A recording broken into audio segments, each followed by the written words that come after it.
Saio hau Nafarroako gobernuak diruz lagundu du.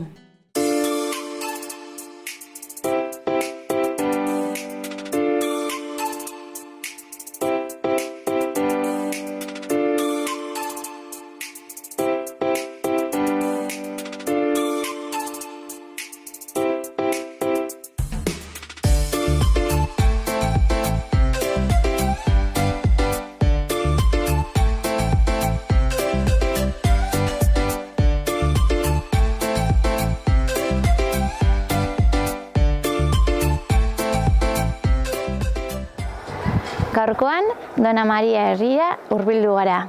Hemendik Txaruta mendia igoko dugu. Zehazki 1081 metro dituen mendia. Belateko mendilerroan aurkitzen da, eta Dona Maria berriz hemen Malerrekan. Hemendik guztira 17 kilometro aterako zaizkigu, 950 desnibel positiboarekin. Hemen atzean daukagun iturria ura beteko dugu eta hasiko gara gure ibilbidearekin.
Dona Maria herrian ekin diogu gure bideari, eta 3,5 kilometrotara heldu gara, basoan zehar. Hementxe ikusten duzuenez bezala ur-jauziarekin topatu dugu, benetan ederra da hemendik ikustea. Dena den, berehala, ura edan eta gure ibilbidearekin jarraituko dugu. Izan ere, gaurkoan 17 kilometro ditugu eta ibilbide luzea daukagu. Bagoaz!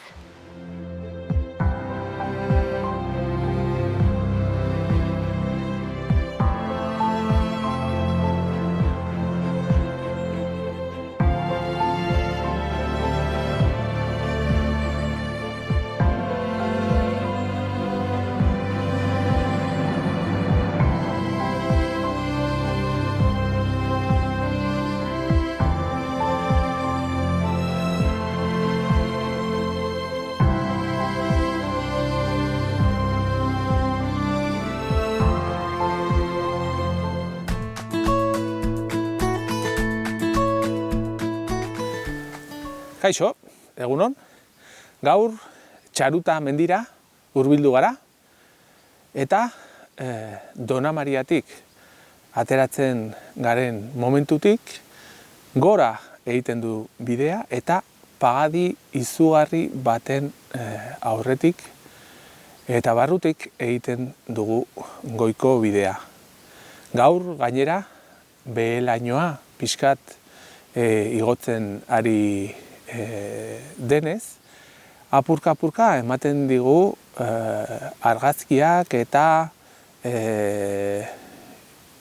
baso barruaren leku eta argazki eta momentu liluragarriak hartzeko aukerarekin. Hasi gara oinez eta saiatuko gara Txarutaren mendiaren barruan aurki ditzakegun naturaren arloko espezieak pixkat zuen ganatzen. Espero dugu saioa gustatzea, eta ongi etorriak Txaruta mendira.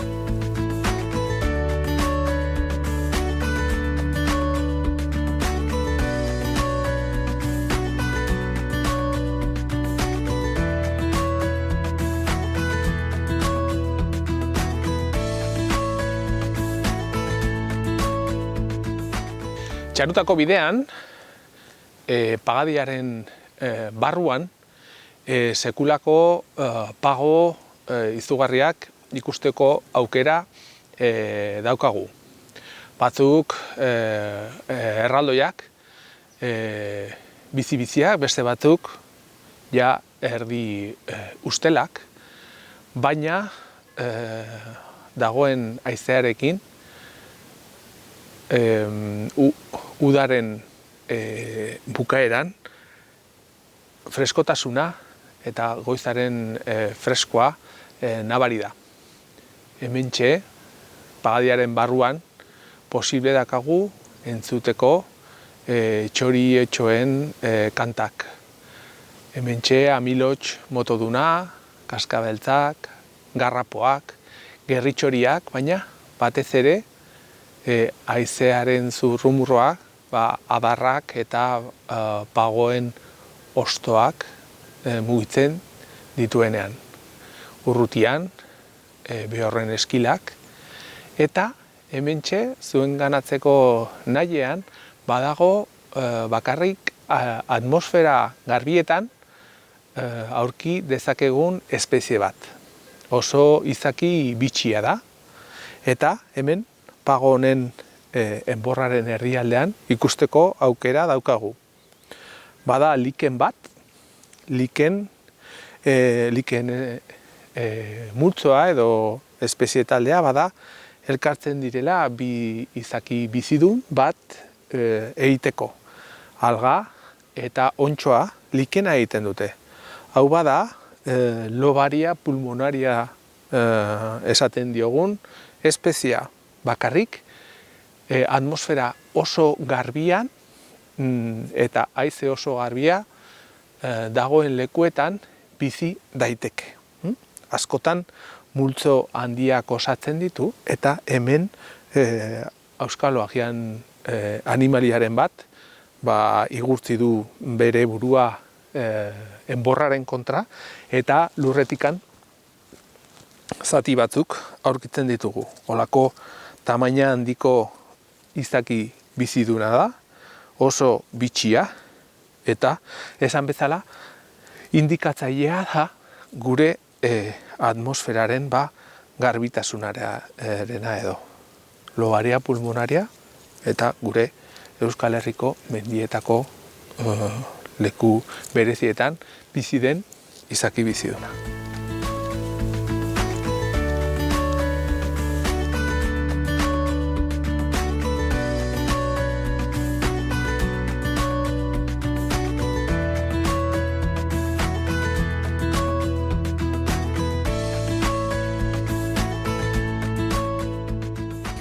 Hortxe, nire atzekaldean, badago gaurko helburua, hor Txaruta mendia alegia, eta ikus dezakezue nola Pagadiaren edo vegetazio nagusiaren mugara heldu garela, hortik aurrera larrea, gure abereak mantentzen dituzten larreak edo gure ohitura zaharrak mantentzen dituzten larreak ikus ditzakegu, inguratuta hemengo kararri zoruko ezaugarriekin, hementxe gaur nahiko haize bolada handiak ikus eta jasaten ditugu, eta hemen goiko partean, behiko bailaretan apurka-apurka behelainoa disipatzen hasia da, eta egun politeta garden batera goaz. Fija zaitezte nola inguru guztitan baditugu basoz batez ere eta pagadien nagusitasunarekin.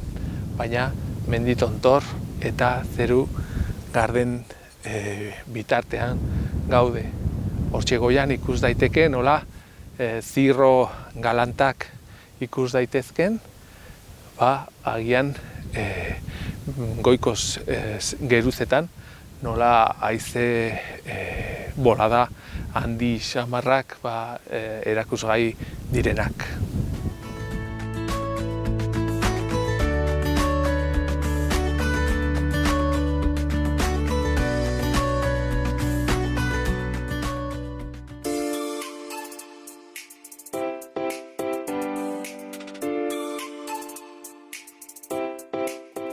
Gaurko saioan, Dona Maria herria ezagutuko dugu. Dona Maria herriak 231 biztanle ditu eta Malerrekako zonaldeko bailara txiki batean kokatuta dago.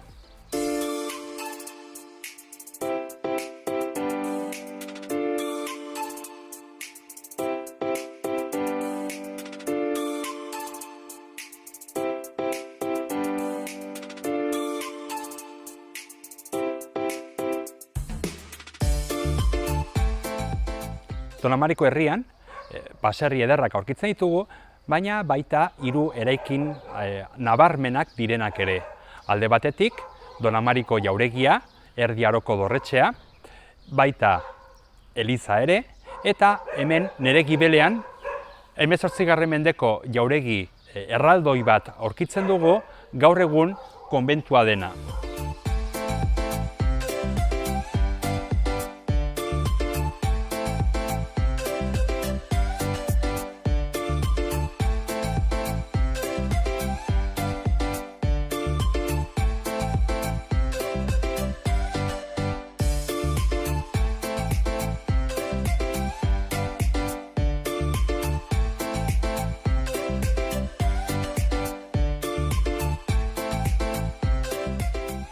Gaur egun, Dona Maria eta Gaztelu herrialde bakarra osatzen dute, Dona Maria Gaztelu, eta herri hauekin batera, hainbat auzo eta baserri aurkitzen ditugu. Igurin, Azkarraga, Artze eta bar.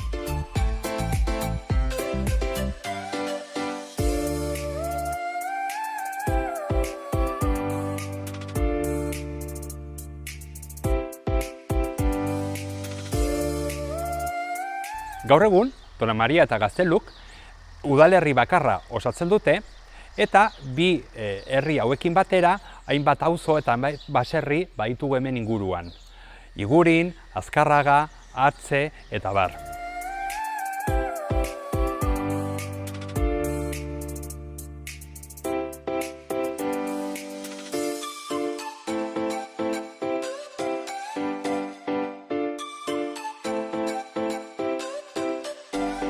Hementxe, nire gibelean daukagu Donamariko eliza, eta eneko eliz berezia da. Hemengo inguruko eliz dorre gehienak planta kuadratuak dituzte, baina kasu honetan eliz dorrearen planta borobila da.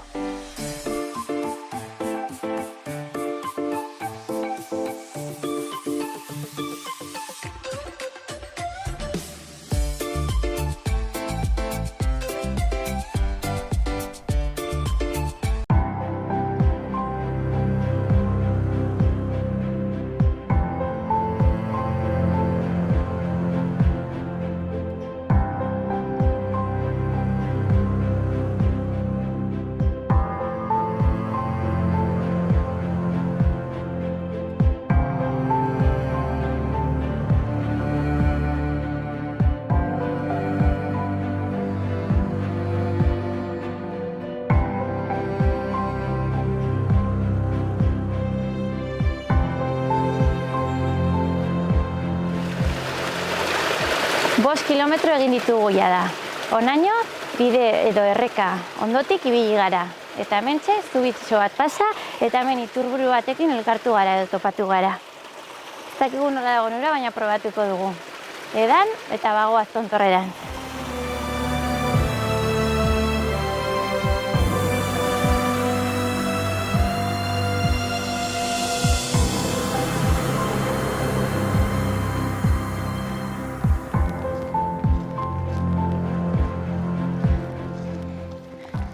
Bueno, laguno, ikusten duzuenez, eguraldia erabat aldatu da.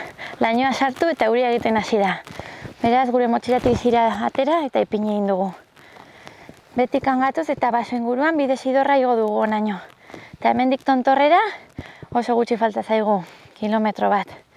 Gogoak ditugu iristeko, eguraldia ez da oso ona eta bagoaz aurrera.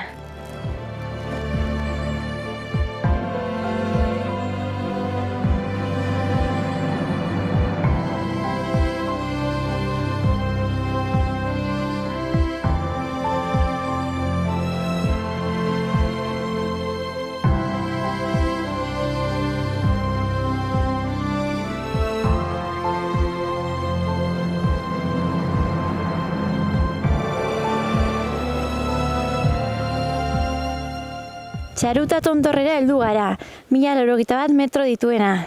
Ikusten duzuenez, bidean zehar eguraldia aldatu da, eta hemen ere eguraldia kaskarra da. Lainoa sartu da eta ez dugu deus ikusten. Ez Baztan bailarara, ez Malerreka bailarara ere. Ez dago ezer ikusteko. Beraz, hemen alduguna egingo dugu, eta xira ipini eta gomendio pare bat eman. Gogoratu, euria hasten denean, gomendio oso ona da eta oso erabilgarria arropa motxilan sartzea. Beste bat, izerditzen baduzu ere, hobe da kamiseta bat ipintzea. Batez ere, hotza sartzen bada, gero kamiseta lehorrakin askoz ere erosoago jaitsiko garelako. Besterik gabe, hemen egin ditugu igoerako kilometroak eta egia esan gogorra egin zaigu, baita luzea ere. Gero bukaeran ikusiko dugu 17 kilometro aterako zaizkigu eta oso gogorra. Beraz, besterik gabe, bueltako bidea egingo dugu.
Pagadietan ez dakagu bioanistasun oso ugaria. Baditugu espezie gutxi batzu, baina oso selektuak edo kalitate altukoak. Adibidez, Nafarroako pagadietan eta gure baso zabaletan baditugu bi espezie nahiko esanguratsuak.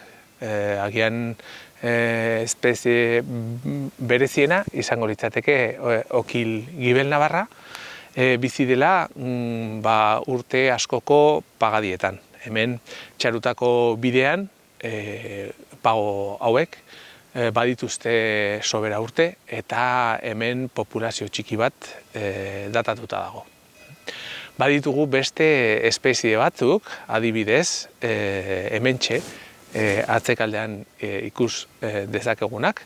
Hauxe izango litzateke pago hil bat edo lehor bat, ingeleraz snag deitzen diote zutabeak edo totemak bezala ezagutzen direnak. Hementxe apurka-apurka, auskalo, edo haize bolada batek edo tximista batek bere garaian jo zuen eta apurtu egin da. Zura usteltzen den bitartean, edo zur hori lehortzen eta ahultzen den bitartean, espezie batzuk laguntzen dute edo gai organiko hori aprobetxatu egiten dute. Hauetako batzuk izango lirateke sisa hauek edo ontxo hauek direla pomez deitzen direnak, edo erderaz ere jeskero. Jeskero izena dagokie, ze gure arbasoek erabiltzen zituzten ontxo hauek zuaiteko, bai? Badaude esposaketa batzuk, non tailerrak, prehistoriako tailerrak eta bar egiten dituztenak, eta ez hain prehistoriakoak, eta zuraren indarra edo gogortasuna dakate, baina barrutikan badu olako gai edo zuntz edo olako materiala oso porotsua, zuloduna, eta hori lehortzen badugu olako horri baten modukoak edo, laban batekin apurka, hortxe lehortuta dagoenean, oso erabilgarria da sua egiteko adibidez. Mostra bat egitea, hemen ugari daude, baina beti naturaren ondarea beti buruarekin erabili behar dugu. Justo bestaldean, pagoaren bestaldea dago, besterdia, erori egin dena, eta hori izango litzateke beste ekosistema bat, beste espezie batzuetarako. Ze zetasuna ez da gauza bera lurrean, non zutabearen bukaeran, edo guztiz etzanda edo dagoenean. Sekulako lekuak dira, adibidez, gure beste ornodun eta beste espeziek pixka garatu ahal izateko.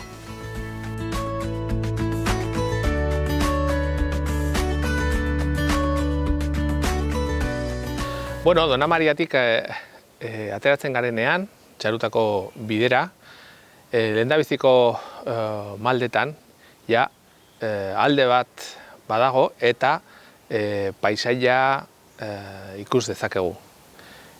Baserriak, larreak, baso txikiak, hori da pixkat, magaletatik igotzen ari garen momentutik ikusten dugun paisaia. Hasieran, bai lizarrak, bai aritzak eta apurka-apurka igotzen garen heinean pagadiaren barnean sartuko gara. Hemen, apurka-apurka ikusten dugu zein izan den bertako biztanleria eman dituen pausoak naturaren inguruan. Askotan abereak izan dituzte eta orain ere hemengo ekonomian ardatz importantea da bai paisaiarentzat, bai biztanleriarentzat. Gutxinaka igotzen dugun bitartean paisaia aldatuz doaz, basoak aurrera egiten du, eta hemen larre eta baso txikien espeziak aldatuz doaz eta espezifikatzen dira apurka-apurka.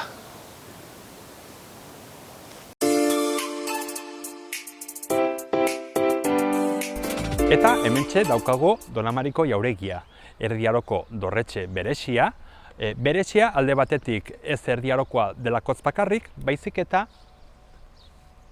lehendabiziko bi solairuak harrizkoak ditu, baina azkeneko bi solairuak berriz denak egurrezkoak.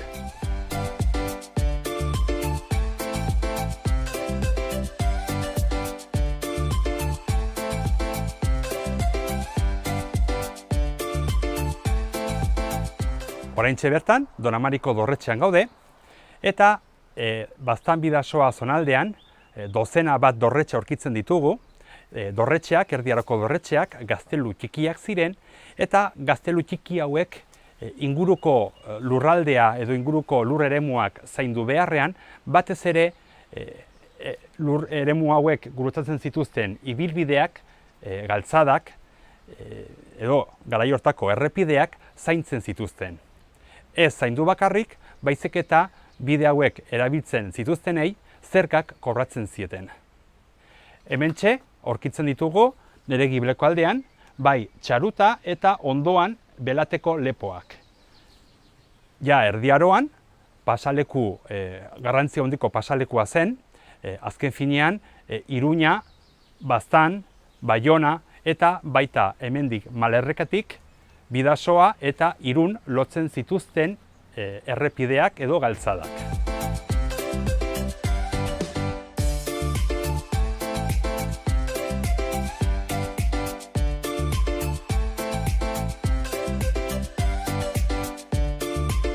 Berez, Donamariko dorretxeak funtzio ezberdinak betetzen zituen. Alde batetik, izenak dion bezala, hau da, jauregia, Erdi Aroko jauntxo militar baten bizilekua edo jauregia zen. Bestaldetik, gaztelu txiki bat zen, eta lehen aipatu bezala, hirugarren funtzioa hemendik pasatzen zirenei zergak kobratzea zen.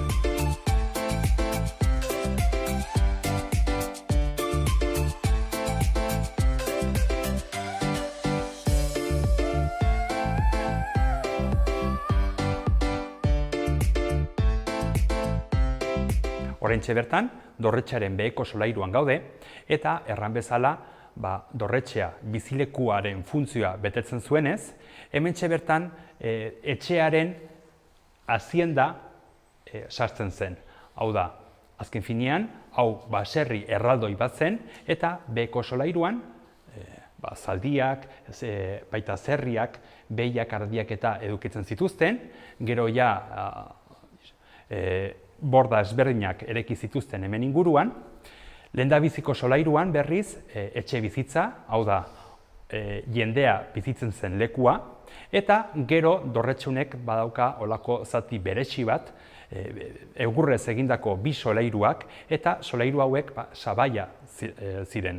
Hau da, hor janaria gordetzen zen, eta baita orain udan moztu eta idortzen den belarra gero neguan haziendari bazka emateko.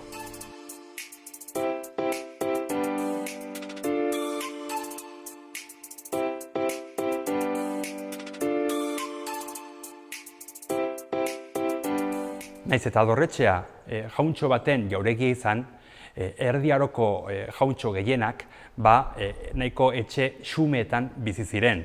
Kasu honetan, lehendabiziko solairuan gaude, eta hemen ikusten dugun solairu hau dena etxe bizitza zen. Etxe bizitzak nahiko xumea zenez, bakarrik lurreko sua bat zaukan, gero hemen erdian seguraskire mahai bat, eta gero lo egiteko logelak egon biharrian, olako zurezko altzariak baziren alkobak, non eta altzari hori ereki eta barruan koltxoi bat bazegoen.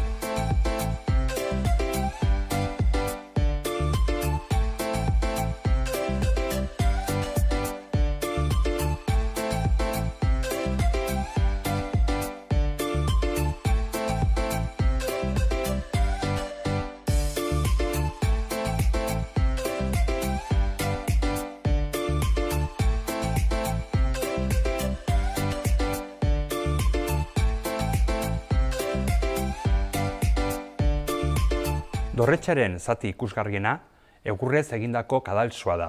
Egurrez egindako azkeneko 2 solairuak. Kasu honetan, oraintxe bertan, kadalsoaren lehendabiziko zatian gaude, eta egurrezko zati honetan hainbat eztabaida, hainbat kezkak sortzen dira.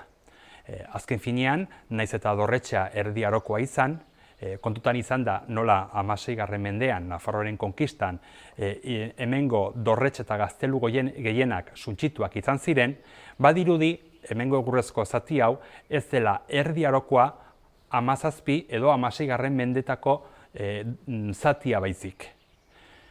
Erran bezala, zati honek sabai moduan erabiltzen zen. Janaria gordetzeko, baita ere belarra idorra edukitzeko, gero neguan haziendai bazka emateko.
Heldu gara gure gaurko helmugara, Dona Maria herrira. Gaurkoan, Txaruta mendia igo dugu, 1048 metro dituen mendia. Hemendik Dona Mariatik hasi dugu gure abiapuntua, eta guztira 17 kilometro atera zaizkigu. Ibilbidea gogorra izan da, baita luzea ere, baina hasieran batez ere, ur-jauzi ederrak ikusteko aukera izan dugu. Bertatik basora joan gara, eta handik tontorrera. Bidean zehar, denetarik izan dugu, baina batez ere eguraldi aldaketa izan dugu. Izan ere, lainoa sartu zaigu, eta bertan tontorrean gaudela euria egiten hasi da. Horregatik, gogoratzen dizuegu beti motxilan ziria eramatea. Bertan euria hasi, gu ziria ipini dugu, eta berehala bueltako bidea hartu dugu. Gogoratu oso ibilbide polita dela, familiakin egiteko, baina luzea da. Besterik gabe, bukatu gure gaurko mendia. Beste batean ikusiko dugu elkar.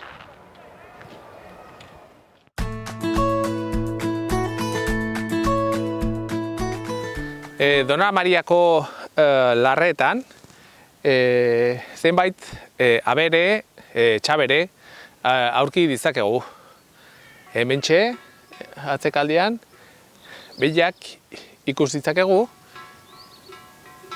belarra pixkat urteetan eta esplotazioa mantendu izan dutenak.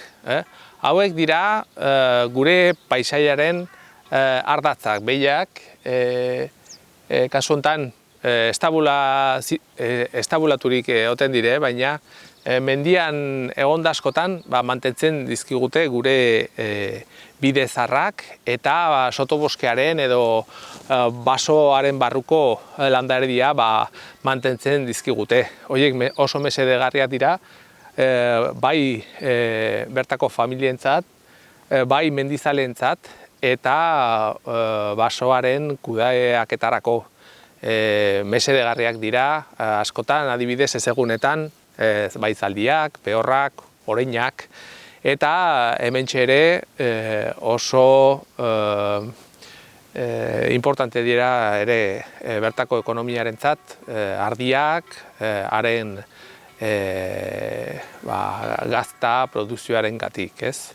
Hementxe tranquil eta patxadaz daude gaur eta asko orain udaren bukaeran gaude eta migrazio garaian entzuten dira inguruan dauden hegazti migratzaileek hemen topo egiten dute ere, elikatu, haren hegoalderuntzko bidaian jarraitzeko askotan gauez ere. Ez goizez, segunez, baizik eta askotan ere, batez ere intsektu jaleek gabez egiten dute bidai hori.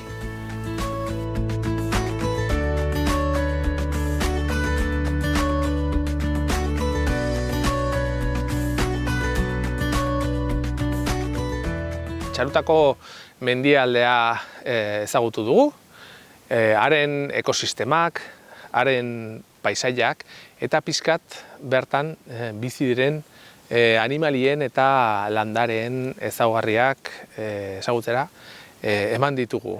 Espero dugu saio honetaz disfrutatu izana eta hurrengo batera arte, mila esker eta agur!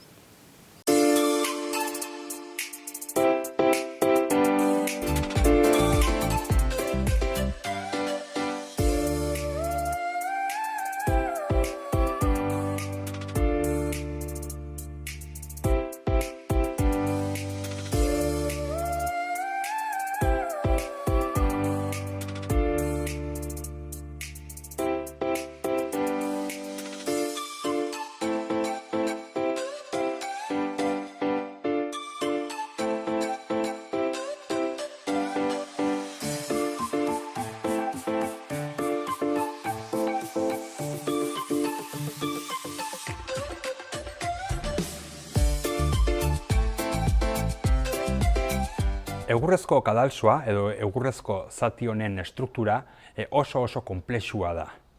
Hemen hainbat egurrezko zatiak aurkitzen ditugu, hainbat biga, hainbat pieza ezberdinak, eta berez 1983an eraikina erortzeko arriskuan zegoen. Nafarro gobernutik, Bianako printzeak, babes bereziko eraikina izendatu zuen, eta orduan ja hortik aintzin 7 urtez egon ziren batez ere estruktura hau ikertzen, eta gero ja 2001ean eraikina zahar berritu zuten. Egurrezko estruktura hau zahar berritzeko, jaginda estrukturaren zati batzuk bai ongi ziren, baina beste batzuk ez, hortarako estruktura guzia desmontatu zuten, poligono batera eraman, hor egurrari tratamendu bereziak eman zioten, eta gero berriz egurrak unatekarri eta berriro montatu zen.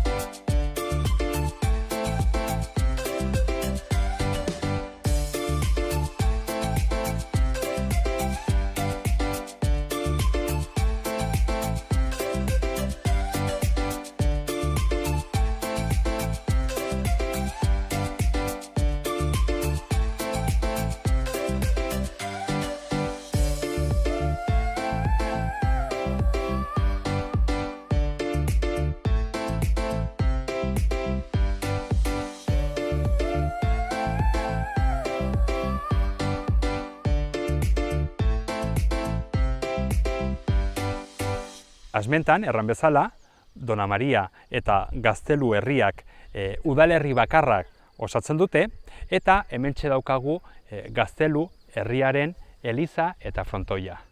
Eta hementxe Gaztelu herrian bukatzen dugu gaurko saioa. Bertze bat arte.